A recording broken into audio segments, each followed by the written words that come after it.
ထိတ်တန့်မင်းသမီးကြီးဆိုမြတ်သူစာရဲ့လူသိနေတဲ့အတိတ်ကအိမ်တောင်ရေးအားလုံးပဲမင်္ဂလာပါမင်းသားကြီးပြည်သက်တို့ရှင်အကယ်ဒမီမင်းသမီးကြီးဆိုမြတ်သူစာကိုတချို့တွေကအပြိုကြီးလို့ထင်ကြကောင်ဘယ်တော့မှအိမ်တောင်မပြုတ်ပဲအနုပညာနဲ့ညီမတွေအတွက်ပဲအချိန်ပေးနေတဲ့မမအဖြစ်ပဲမြင်ထားကြတာပါဒါပေမဲ့လူတယောက်ရဲ့ဘဝဖြတ်သန်းမှုတွေကအပေါ်ရန်မြင်ရသလောက်ရှင်းလင်းလွယ်ကူနေတာတော့မဟုတ်လို့သူ့ရဲ့အကြောင်းတွေကိုမိခင်ကိုယ်တိုင်ကပဲဖြည့်ရှင်းပေးလာခဲ့ပါတယ်ဆိုမြတ်သူစာကအသက်50ကျော်အရွယ်ကိုရောက်နေပေမဲ့သူ့ရဲ့အခြေရေးကိုတော့အခုထိစိတ်ဝင်စားနေကြဆဲပဲဖြစ်ပါတယ်တုံပိုင်းလေးတွေနဲ့လည်းတွဲခဲ့ဘူးသလိုတစ်ချိန်ကလည်းအိမ်တောင်ကြခဲ့ဘူးလေဆိုတဲ့သတင်းကြောင့်ပဲအခုချိန်ထိအခြေရေးနဲ့ပတ်သက်ရင်အာရုံစိုက်ခံရတာပါဆိုမြတ်သူစာကတည်ငြိမ်ရင့်ကျက်သူတူဖြစ်ပေမဲ့ငယ်ရွယ်နှုတ်နေတဲ့အချိန်ကာလတစ်ခုမှာတော့နှလုံးသားရေးရနဲ့ပတ်သက်ပြီးလောကဓာတ်တွေကိုဖျက်ဆီးခဲ့ရပူပါတယ်နမဲကြီးနေတဲ့အချိန်မှာပဲနိုင်ငံခြားမှာနေထိုင်သူတယောက်နဲ့လက်ထပ်ခဲ့ကအမေရိကန်ကိုလိုက်သွားခဲ့တာပါသူရဲ့မိခင်ကတော့မြန်မာနိုင်ငံမှာပဲနေထိုင်သူတယောက်ယောက်နဲ့သဘောတူပေမဲ့လည်းသမီးဖြစ်သူရဲ့ဆန္ဒကိုလိုက်ရောပေးခဲ့တာပါအဲ့ဒီအချိန်တုန်းကဆိုမြတ်သူစာကလည်းရှမ်းရှမ်းတောက်အောင်မြင်နေကောင်သူ့ကိုလိုချင်သူတွေကဝိုင်းဝိုင်းလည်နေတာပါရှင်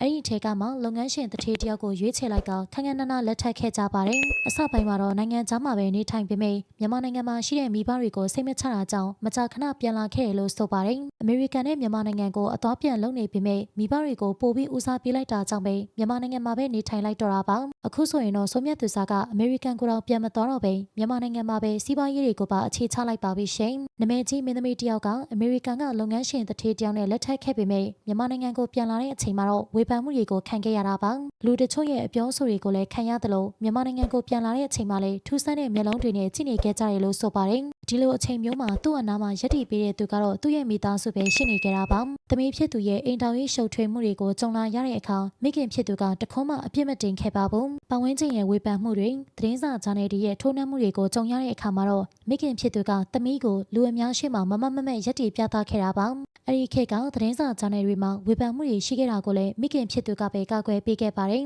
မိခင်ရဲ့အကာအကွယ်မိခင်ရဲ့နှွေးထွေးတဲ့အရေးအဝါသားကြောင့်သာဆိုမြတ်သူစာကစိတ်တက်ကြမသွားပဲကိုယုံကြည်မှုတွေပြန်လည်တိဆောက်ပြီးပြန်လည်ဝင်ရောက်လာနိုင်ခဲ့တာဖြစ်ပါတယ်ဆိုမြတ်သူစာကစီးပွားရေးတွေလည်းလုပ်နေတဲ့အပြင်တယောက်တည်းပဲရက်တည်နေတာကြောင့်သူ့ကိုအိမ်ထောင်ကြောက်ဘူးတယ်လို့တော့မသိကြပါဘူးရှင်အတိတ်ကအိမ်ထောင်ရေးကိုဖျက်ဆီးပြီးတဲ့နောက်ပိုင်းမှာသူ့ရဲ့ဘဝကိုလည်းပြောင်းလဲပစ်ခဲ့တာပါနှလုံးသားနောက်ကိုလုံးဝမလိုက်တော့ပဲဘဝတစ်ခုလုံးကိုအနုပညာအလုပ်တွေမိသားစုညီအမတွေနဲ့ဘာသာရေးကိစ္စတွေမှာသာအပြည့်အဝမြှုပ်နှံလိုက်ပါတယ်ဆယ်စုနှစ်များစွာတိုင်အောင်ဘယ်ယောက်ျားနဲ့မှသတင်းမထွက်တောင်အရှုပ်ရှင်းဖြစ်တာမျိုးလုံးဝမရှိခဲ့ပဲနေထိုင်မှုပုံစံကတည်ငြိမ်လွန်းတဲ့အတွက်အပြိုကြီးလို့သာထင်သွားကြတာပါတချို့တွေကတော့ကိုကြီးကိုယ်တာနဲ့အနုပညာကိုခွဲခြားထားလို့ဆိုမြတ်သူစားရဲ့ဘဝကိုနားလည်ပေးနိုင်ကြပါတယ်နမဲကြီးမင်းသမီးဖြစ်ခဲ့ပေမဲ့အိမ်တောင်ရေးမှာတော့ကန်ခေခဲ့ရတဲ့ဆိုမြတ်သူစားပုံဘလို့ထင်မြင်မိလဲဆိုတာခေါမမှာပြပြခဲ့ပါအောင်ရှင်အဆုံးထိကြည့်ရှုပေးခဲ့ကြတဲ့အတွက်အားလုံးကိုကျေးဇူးတင်ပါတယ်ဆက်လက်ပြီး celebrity သတင်းများအတွက်ကျမတို့ရဲ့ page ကို like and follow လေးလုပ်ခဲ့ကြပါအောင်နော်နေ့ရက်တိုင်းအတွက်ပျော်ရွှင်ပါစေ